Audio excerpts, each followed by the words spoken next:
Today on CityCast Pittsburgh, it's official. Corey O'Connor is Pittsburgh's next mayor, and I am really hoping that we have a state budget in place before he's sworn in January.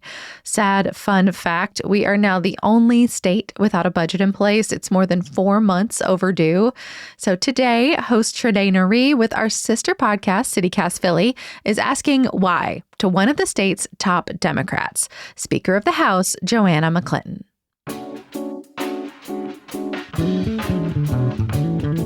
It's Wednesday, November 5th. I'm Megan Harris, and here's what Pittsburgh's talking about.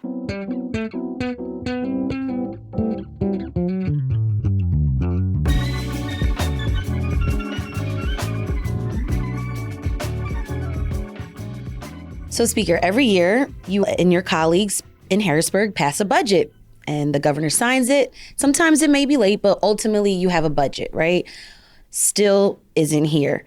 That's literally the state's primary job. We're the only state in the country now without an operating budget, and the consequences have been really dire for schools and nonprofits.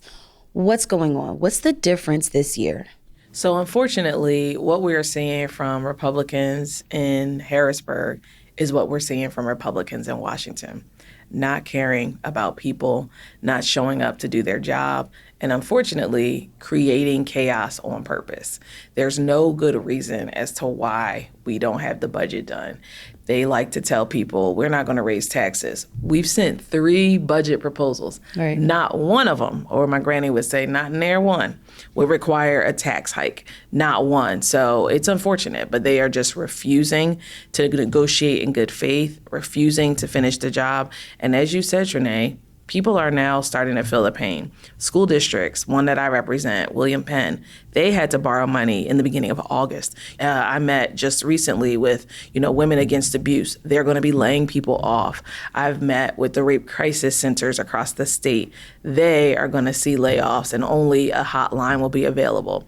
When we think about seniors who get support at their county assistance or senior centers, they're laying people off. Like, this is now not a joke. It was always serious business to us, but we really need the public to reach out to the Senate Republicans in the southeast part of Pennsylvania and those who are leading their caucus in Harrisburg. And the Republican-led Pennsylvania Senate, they also presented a budget, but it seemed like that was dead on arrival. That's correct, because this is the second time they've sent us a budget with a spend number that's so low, we can't pay the bills. Now, depending on where you live, you have a rent or you have a mortgage, you got electric or you got gas, you got to have enough money to pay your bills. Like, you're looking at what you owe. And sometimes you call and say, hey, I can give you $50. I can give you $100 next month. But we're too late to start saying, I'm going to give you $50. We need to pay the $100 immediately. And unfortunately, the budget that they sent towards the end of August and the budget that they sent last week are complete non-starters because they don't pay the bills for the schools, for the county assistance offices, for the nonprofits that are already spending the money, anticipating on getting it, or borrowing, looking forward to getting it. So I did hear you speak recently about the Republicans in the House, and you all were able to compromise on things. Why don't we see that same compromise on the other side in the Senate? The word I like to use is politricks. I want to say it's politics, but it's tricks. It's the season, trick treat. It's tricks. It's no treats. They are obsessed with trying to get involved in the next election, which in 2026, our governor, Josh Shapiro, is up for re-election. So in many ways, this maneuvering, this created chaos, this manufactured problem of a budget impasse over 115 days is because they are aiming for the governor's office. And this is, again, with the Republican win against their back, having won all these races, and they won the attorney general's race last year after we haven't had a Republican attorney general since, I want to say, 2012. So they won all these races, and now they're aiming for the second floor of the state capitol, which is the governor's office. And while they haven't said so, as I put the dots together and connect the pieces of the puzzle, they believe the longer they hold out on being serious about doing a budget, that it hurts the governor's opportunity to seek re-election in Pennsylvania. But it's also hurting taxpayers. And it's hurting their constituents. Right. It's not unique to one part of the state. It's hurting people in Westmoreland County. It's hurting people in Indiana County. It's hurting schools everywhere. And it's just what we see Republicans doing in this hour, not caring about anyone from the president on down. Like just saying like, who's in the pain? We don't feel it. We don't see it. We don't observe it. It doesn't impact us individually, but it does impact our communities. And it's unfortunate. I want to go back real quick. The Senate wants the House to pass a budget with no increase in spending. What is wrong with that? Well, the biggest thing is that our president ran saying he was going to lower costs. The costs are much higher. Like everything that we pay for is actually higher.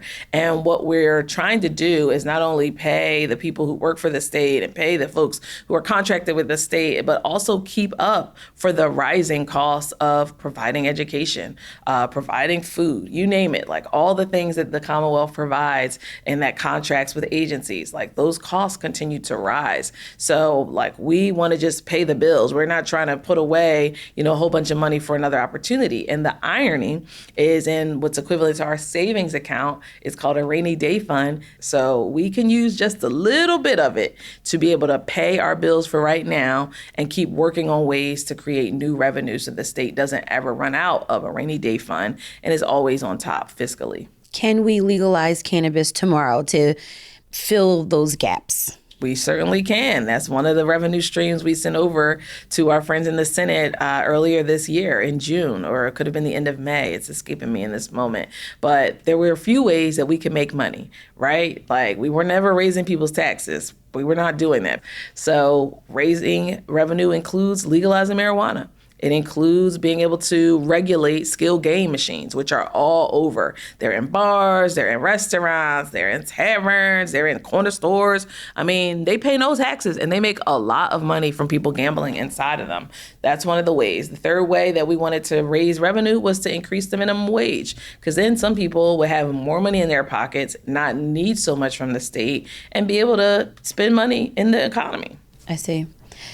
So I assume that you're involved in these negotiations with your Republican colleagues on the budget. What are those negotiations or discussions like? Well, it's a whole lot of, I can't do this. We can't do that. And that's not how negotiations work. Negotiations work with, okay, what does it take for us to move this type of bill in your chamber, in your caucus? And if you can't get your whole caucus, because there are many times with a one-seat majority, I don't have 102 votes. So I have to say, okay, well, what do I need to do? If you're cooking something, you add a little slice of butter to make it taste even better so that you can get more people saying, this is delicious. So you have to do that as you're cooking up negotiations. But what has been happening month after month, week after week, meeting after meeting is I can't do it. And it's like, no, let's pull out our stick of butter, put it in the pan. It's going to make everything better. So maybe you don't get your whole caucus, but we have 23 Democrats in the state Senate who want to put up the votes. So it's like Republican leaders in the Senate, you won't have your 27 because maybe they think this is too much for schools. Those kids don't need all that money. All right, that's their perspective. But put that butter in the pan and bring your Democrats across the aisle. Most of the bills that we do are in fact bipartisan. We're middle of the road with our majority. It's very slim. It's the slimmest in the nation right now. We are very middle of the road and we're practical. We're not trying to slam dunk. We're not trying to do threes. We're trying to say, let's get a layup for the people of Pennsylvania. All right, I was trying to think of something to go with your cooking analogy with the butter, but okay, you're all in the kitchen, you need all the ingredients to really put this meal together, and that's the budget. So they are possibly vying for the governor's seat. What else do Republicans want? Well, they definitely want to be back in charge in the state house, but that hasn't been the main crux. They've been really just kind of taking a shot at the governor. Suddenly, the state treasurer who just won for re-election last year also. You're talking about Republican State Treasurer Stacey Garrity. And the auditor, they're all Republicans, is saying people can borrow money. I'll make sure they're loaned since the state legislature can't be involved. Interestingly enough, just a couple weeks after she announced she's running for governor. So, I'm not a conspiracy theorist, but as I said, I've been putting the pieces of the puzzle together to kind of follow What is the holdup? Why are they doing this? It's like a game to them, and they're real people impacted by this game they're playing. It's very dangerous.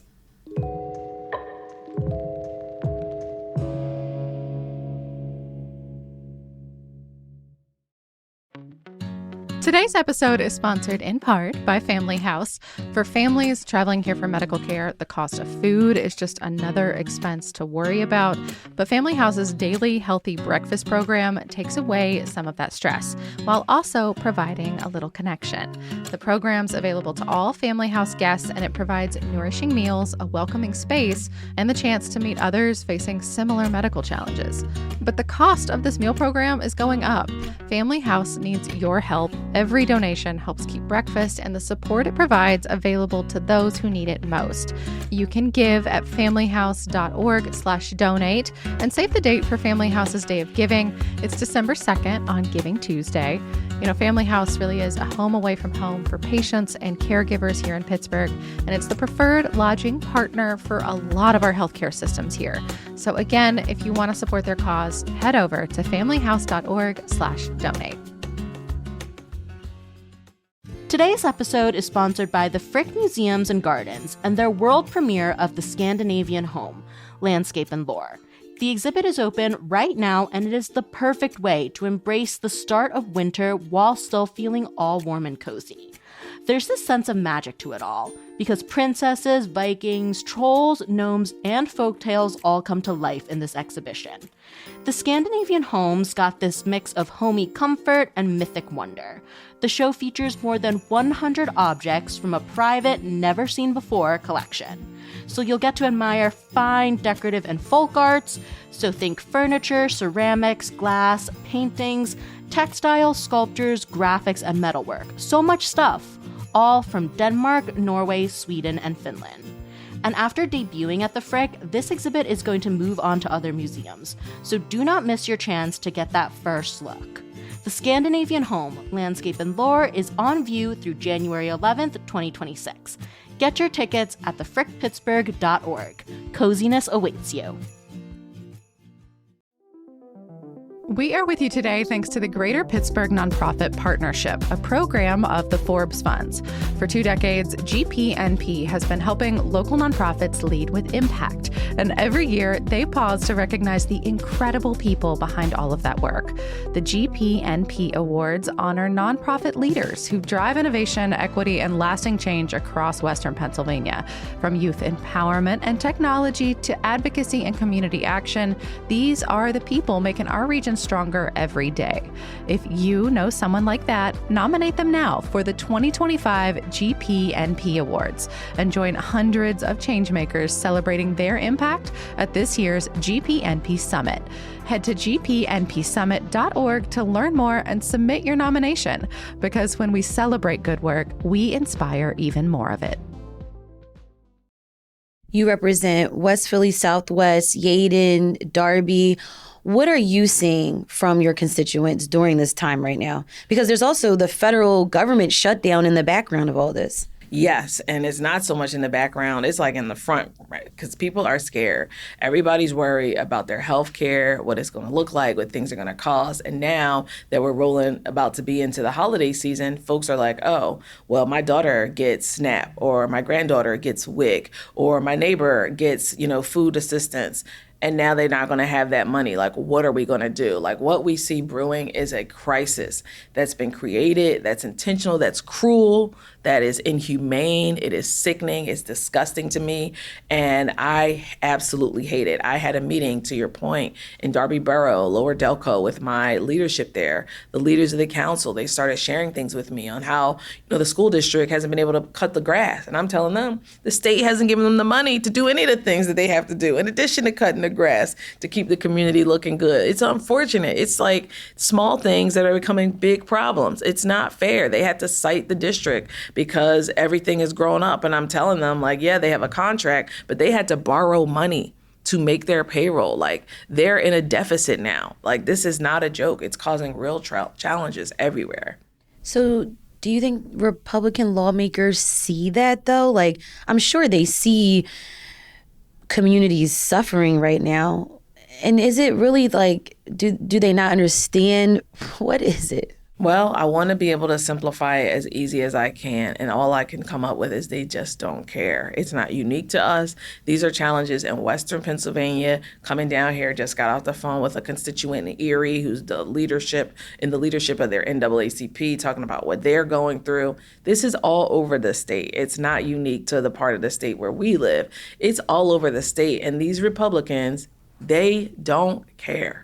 Another part of all of this, there was a lot of drama around funding for SEPTA. It felt insecure, it felt rushed, and maybe like temporary in ways. So I'm wondering, is there like a long-term plan for SEPTA? Because I know SEPTA depends on state funds. We definitely need to fund transit. And in fact, in the 3 full years that I've had the gavel, we've sent 5 different proposals to the state Senate on how we can fund transit, because it's not a SEPTA thing. It's a Pittsburgh regional transit thing. It's all of the agencies around the state who depend on public dollars. They need to fix their trains. We see what's going on with our regional rails right now. Like, it's serious. So that is another issue that I would say is looming. Is there a plan? We have one. We have to get consensus from our friends in the other chamber. And to everybody listening and watching, you can get involved by calling these folks, by emailing them, by asking for a meeting with them. If you're represented by a Republican in the Senate caucus, what are you doing about this, and how can I help lift your voice? Because, I mean, we have to call folks out, but we also have to let them know, you represent me. You're up there for me. I gave you that job. I'm a part of your team of bosses. Interesting. I also read that there's a bill to scale back the size of the legislature. It costs $400 million a year to run Harrisburg. Do you support the bill to reduce the number of legislatures? My concern is if I'm serving, and all of us are, it's not unique to me, 64,000 neighbors, and my neighbors in West Philly say, you're always in Southwest, and my neighbors in Yaden say, you're always in Darby, and my neighbors in Darby say, you're always in Yaden, and we don't see you, and you can't make it to our events, and your office is here, and your office is there, is we shouldn't be talking about less government services. We should be talking about more, and we should certainly focus on making sure that we're not spending excess dollars to have us do our jobs. And that's one of the problems with this budget impasse. We're spending a lot of money to keep bringing people to Harrisburg, to pay their mileage, going back and forth, to pay their lodging, going back and forth with no budget. So like, it literally has to stop, because not only are we not paying our current bills, but we're wasting money. So I don't support reducing the legislature, because we're in an hour, and especially it's even more worse in rural Pennsylvania, when you have to drive an hour to an office to get your property tax rent rebate done. Like, that's something those of us who live down here, we can't even comprehend. I'm always like, from the furthest point in my district, if you're driving, it takes you 20 minutes to get to 60th and Walnut. It takes you 10 to get to the Yaden Library every Thursday. But in rural Pennsylvania, they drive an hour or an hour and a half to go to their state rep's office or their state senator's office, because of they have so many counties and it's spread out just to get to that 64,000 number that they represent and serve. So I don't support reducing it, because we still need to serve the people and be there and be available and accessible. Let's say there is a budget and it gets passed. What happens? Because you all have to think about next year's budget. Absolutely. So the budget deadline, June 30th. That's why we need to get it done, because we're way over time, and it is time for the administration, for the Governor Shapiro's team to start talking about the budget address for next February. Before we know it, it'll be the first Tuesday in February where he's in the chamber, I'm behind him with our Lieutenant Governor, and he's saying, and here's my plan for 2026. So yes, it needs to get done. It needs to get behind us. And as soon as it's passed, the money will start flowing to the counties so that they can pay the organizations, the agencies. It'll start flowing to the school district. So the quicker we can get it done, I say get it behind us. Every day I say today's a good day for us to do the budget. All I need to do is give my members 6 hours. We can all be in the Capitol, because Erie is the farthest place, and it takes them 6 hours to drive down. We are ready, willing, and able to just get up there and finish the job. And just thinking about the government shutdown, no budget, what do you think you could do more of right now? Well, the biggest key is what we can do collaboratively. A lot of times we entrust people with responsibilities and we say, oh, they got it. Well, this is an hour where we need everybody's voices collectively. What we need to do is to make sure that you are calling the Senate Republican leadership. You don't know who to call, you can call my office. We'll give you the numbers. We'll tell you where they are. We'll tell you who they are. Look up and see who represents you and find out who is holding up this budget. We have a lot of things on social media. I'm Rep. McClinton on everything: Threads, TikTok, Instagram, Facebook. I'm gonna still call it Twitter, everything. You want to know who to call, reach out to my office. We have to lift up our voices so that we can get this work done together. All right. Thank you so much for your time, Speaker McClinton. Thank you, Trinae.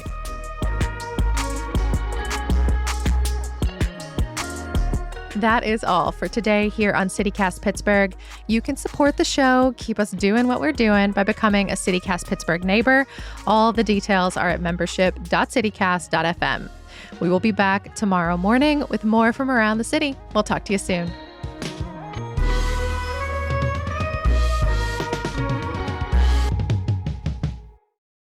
Will you run for governor? Oh, governor, girl, I'm trying to get a budget done.